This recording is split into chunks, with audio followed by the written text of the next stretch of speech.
It's a pleasure to be back with you with the latest episode of Investors Hangout, brought to you by Aditya Birla Sun Life Mutual Fund and Value Research. Today's topic, should you invest in gold?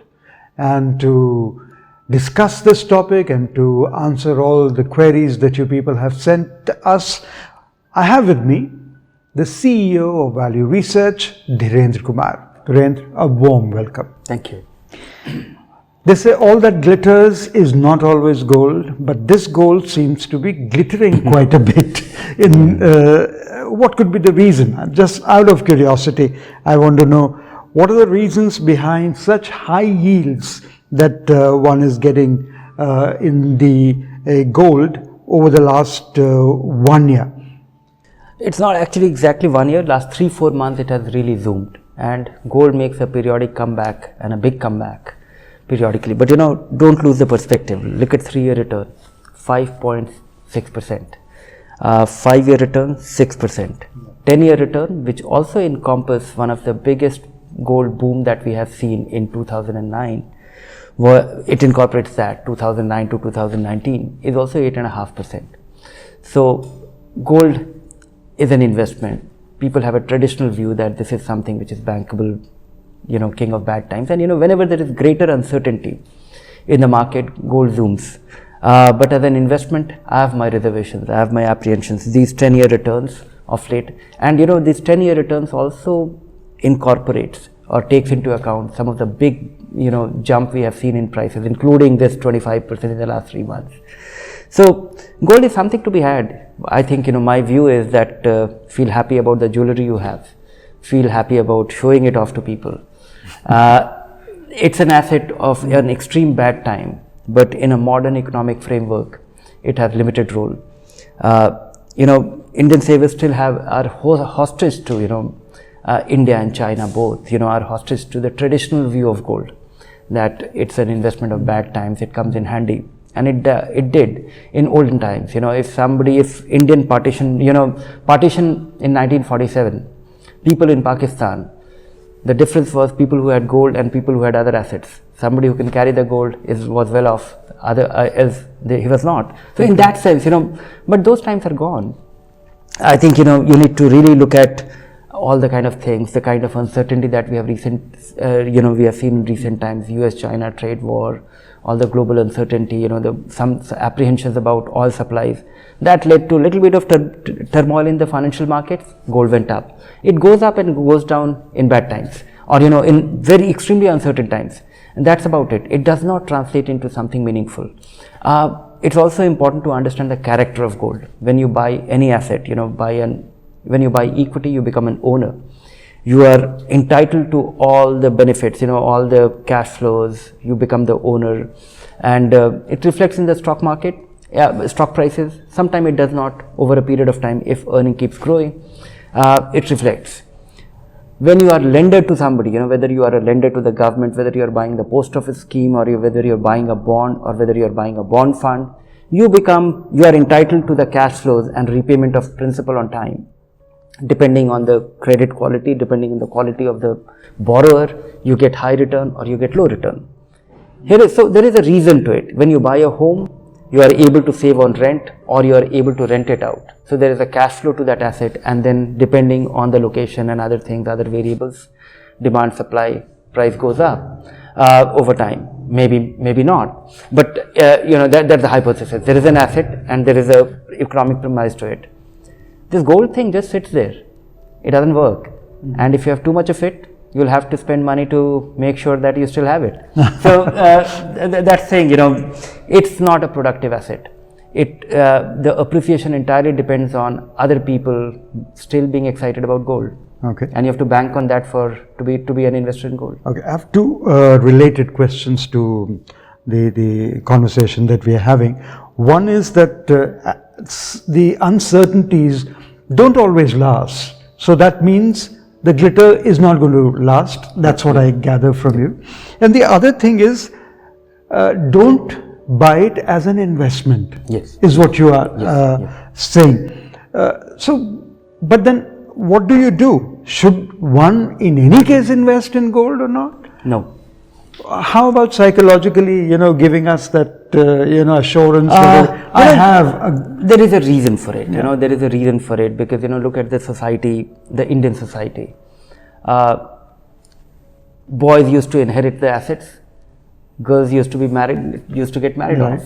And if you gave gold, that used to be the, what in Hindi, in traditional terms is called Sridhan. That is something which remains her property. So in that sense, that's a traditional view.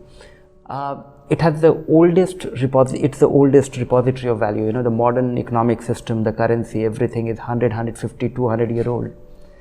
This thing is 2,000 year old or maybe 5,000 year old. Right. So it's difficult to get it out of your system. Get it out of your psyche. Easy to carry. Yeah. A small volume, if assuming you have to carry something worth 50 lakh rupees, and if you have to carry a gold bar, it's easy to carry one. Good, realizable. It has, in fact, and the financialization of gold that has happened in the last 10 years. You have gold ETFs. Now you have Manappuram finance, this finance. You need money, you have gold, get it quickly. So in that sense, it acts as a good collateral. People think it's valuable, but it's actually, you have to look at any investment in terms of risk, return, and liquidity. Risk may be low, return not meaningful, and liquidity reasonably low. It has gotten liquefied of late. So purely in terms of risk, if it is low, return, and then risk gets lower only if you are holding it for a couple of years. Might as well hold something more productive. Yeah. So consider it only as a consumption. Only as a consumption. Feel happy about it, and maybe some reserve emergency, extreme emergency allocation. That's about it. Okay. So, but what part of it of our portfolio should this comprise? Zero. Okay. Ideally.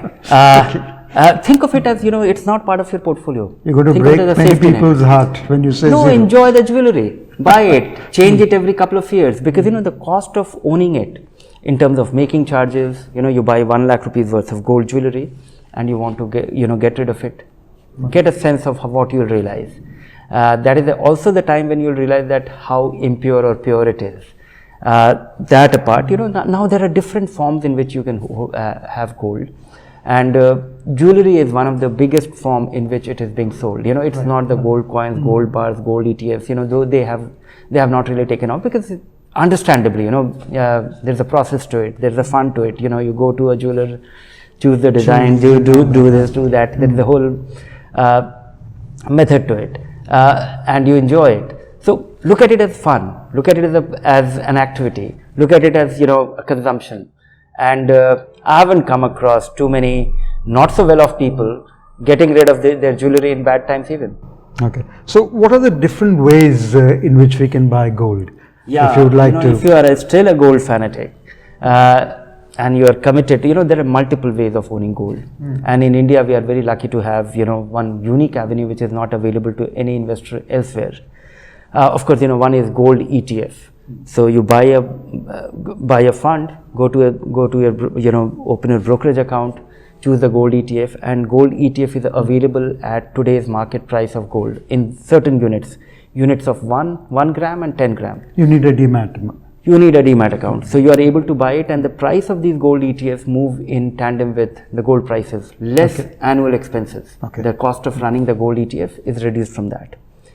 But that's a very complex thing, opening a brokerage account, doing a trade and all that. No SIPs here. No SIPs here. So there are funds which are, to make it more convenient, there are funds which are created where you put the money and that money gets invested in the gold ETF by the fund company. So it's an overlay. It is an envelope in which the gold ETF resides. And the only investment of these funds is gold, buying physical gold which is kept in a locker and valued every day. Then, an interesting option that has come about is sovereign gold bonds. These are very interesting. It is guaranteed by Government of India, issued by Government of India. So you buy these gold bonds, they have 8-year investment time frame. They keep getting, they are issued every now and then. Every 3-4 months we come across the issue of this. And they get you the gold price. If you buy today, whatever be the gold price, and 8 years from now, whatever be the gold price, you'll be able to get the difference plus your capital back. On top of it, you get 2.5% extra return. So all other avenue of gold, you get little less than gold prices. Assuming you have a gold bar and you are lucky to actually sell it at its price whenever you want to. But then there will be a cost of it. There will be some deduction in terms of transaction cost, or gold jewelry making charges and other things, can reduce it by up to 20%. Gold ETFs, they have 0.5%. Gold funds which invest in those gold ETFs could be 1.5%. Here is something which is gold prices plus 2.5% and Government of India stamp. And you don't have to worry about keeping it. It's a piece of paper, sits in your demat account. Interim liquidity possible. If you want your money, they are traded in the stock market. On top of it, the tax efficiency. They are fully exempt from capital gains tax. So you invest in gold, assuming you get lucky with the gold for your period of holding with the sovereign gold bonds. You realize the money, whatever be the gains, they are completely, you don't have to pay any taxes.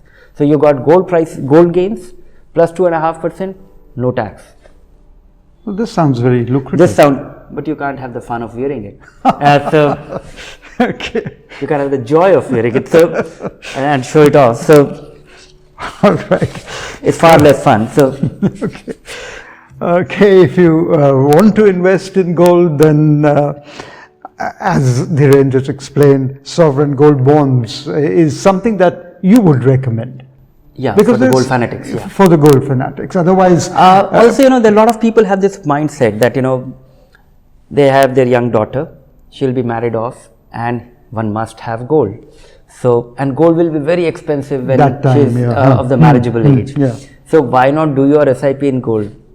My counter argument to this is invest in an equity fund. Invest regularly the amount which you plan to invest. You'll be able to buy more gold when she is of the marriageable age, because I'm sure that any 10-15 year period, a good reasonable equity diversified option will actually deliver you more. Okay. So you heard the options that Dhirendra has put before you. Exercise that and see. But if you still have to invest in gold, then Of course, that's the best option. Sovereign gold bonds. sovereign gold bond is something that Dhirendra is recommending to you.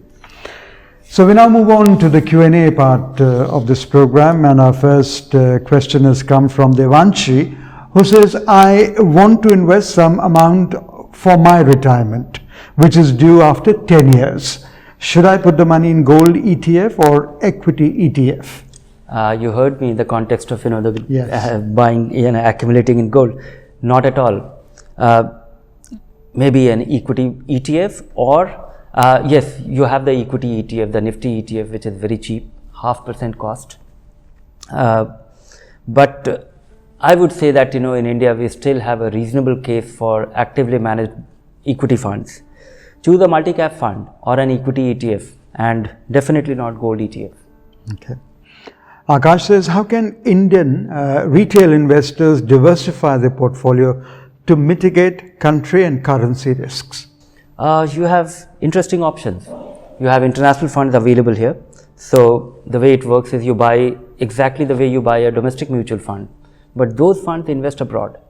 There are 2-3 formats in which you can have it. One is a fund which is largely a domestic fund but invests a part of its money abroad. Okay. So it has been able to de-risk yourself a part of it, 15, 20, 25%. So Parag Parekh or Franklin Templeton's equity income fund, they invest a part of the money in, abroad. So that's the simplest way of, you also get all the tax treatment of an equity, of a domestic equity fund. Of course, that's not a great differential anymore with after the clamping of the 10% capital gains on long-term capital gains on equity funds, but still. Then you have other options in terms of a fund which is sold in India, invests abroad completely. So you have US equity opportunity fund and many other things. You have some such 20-30 options, so you can invest in them. Of course, any investor can invest abroad on his own by opening a brokerage account in any international broker. The process is very simple. Open an account, and a single account should be operating that, and you can invest up to $200,000 annually, which is quite a sizable investment for an allocation or entitled or facility to invest in a year. But that could be complex. You'll have to choose your investment, and you can buy any asset. You can buy a house or